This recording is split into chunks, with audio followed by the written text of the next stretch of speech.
बहुत कम। क्या बाबा साहब के सच में नहीं जानते? हाथ खड़ा कर दो। तो आइए मैं बताती हूँ बाबा साहब वास्तव में है कौन। हम जय भीम के नारे तो बहुत लगाते हैं, लेकिन वास्तव में बाबा साहब क्या है महिलाओं को ये बताना भूल जाते हैं, है ना माता बहने? यही है। चलो मैं आपको बताती हूँ। बाबा साहब ने हमारे लिए ग्रंथ लिखा है, हमारी लैंग्वेज में तो हमारे लिए एक ग्रंथ ही है वो पुस्तक, उसका नाम था संविधान। संविधान में हम सब हक अधिकार दे दिए, लेकिन महिलाओं के लिए एक चीज बना दे, Hindu Code Bill. Hindu Code Bill तो पारित ही नहीं करना चाहते थे, लेकिन बाबा साहब ने उस कानून मंत्री से भी इस्तीफा दे दिया जब हिंदू कोड बिल लागू नहीं करना चाह रहे थे लोग। मैं आपको बता दूं हिंदू कोड बिल में जो क्या था, जो मेरी माता बहनों को नहीं पता, मैं आपको बता देना चाहती हूँ।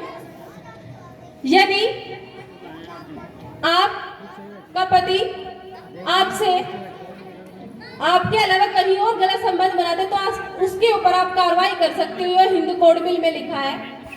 यदि महिला को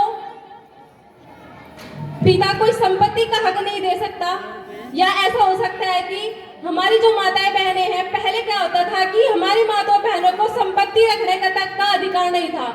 अगर वो घर में है तो बाप की संपत्ति होगी, बाप नहीं है तो एक भाई की संपत्ति होगी, और जब शादी हो जाती है तो पति की संपत्ति होगी। देखिए माता बहनों, आपको किस चीज में बांटा गया? आप वस्तुओं में थी। आपको तो हक भी नहीं था कि आप जो हजार हजार के, दो हजार के, चार हजार के सूट पहनते हो, तो हक बाबा साहब ने दिलाया। और मुझे बड़ा दुख होता है जब मेरी माता बहनें पाखंडवाद में जाती हैं।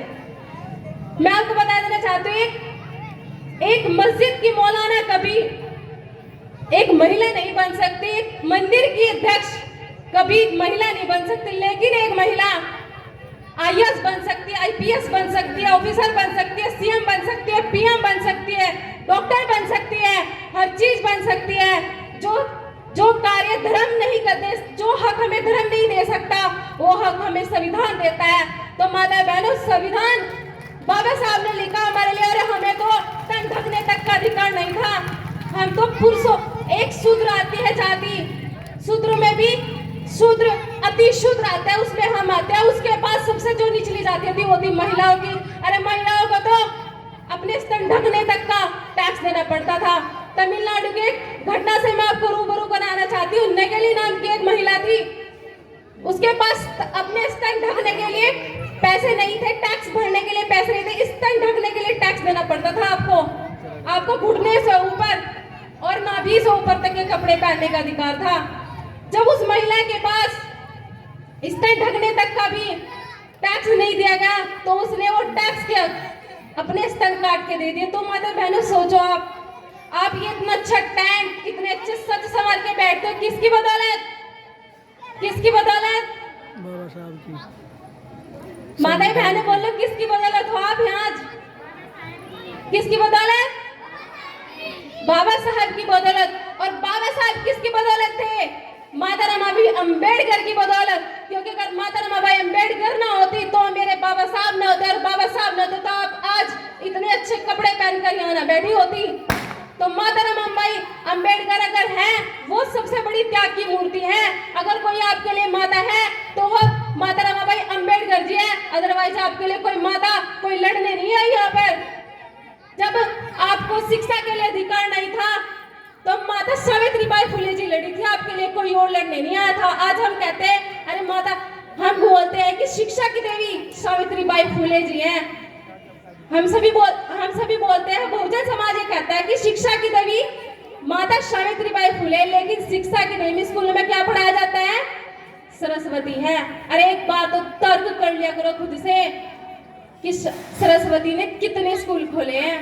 अरे जब वो महिला हमें पढ़ाने के लिए घर से निकलती थी तो कुछ लोग पत्थर मारते थे, कीचड़ फेंकते थे, गाली देते, लेकिन हर चीज को नजरअंदाज करके हमारे लिए लड़ी। क्या मिला हमें? बताओ ना, हमें क्या दिया? बाबा साहब का मिशन मूवमेंट जो है वो सिर्फ बाबा साहब जी ने हमारे करोड़ों लाखों करोड़ों सपने पूरे किए, लेकिन हम बाबा साहब के 2 सपने आज तक पूरे नहीं कर पाए। पहला, दिल्ली पर राज, वो तो हो चुका है एक बार। दूसरा, भारत बोध में। मुझे बाबा साहब ने एक बात और कही थी कि पहले में सामाजिक न्याय चाहिए, उसके बाद आर्थिक चाहिए, उसके बाद राजनीतिक न्याय चाहिए। लेकिन हमने पहले सामाजिक न्याय छोड़ दिया, आर्थिक न्याय भी छोड़ दिया, राजनीतिक सत्ता में चले गए। अंदर समझ सकते हो, मंचों के आधार से नहीं समझ सकते। मैं हर बात मंचों पर नहीं कह सकती, लेकिन चार दीवारी के अंदर आप सभी को, महिलाओं को बैठ कर समझा सकती हूँ, क्योंकि बहुत लोग हमारे विरोधी है। अभी आपने बहुत लोगों से सुना होगा कि अगर हम एक कदम बढ़ते हैं तो 4 कदम पीछे खींचा जाता है हमें।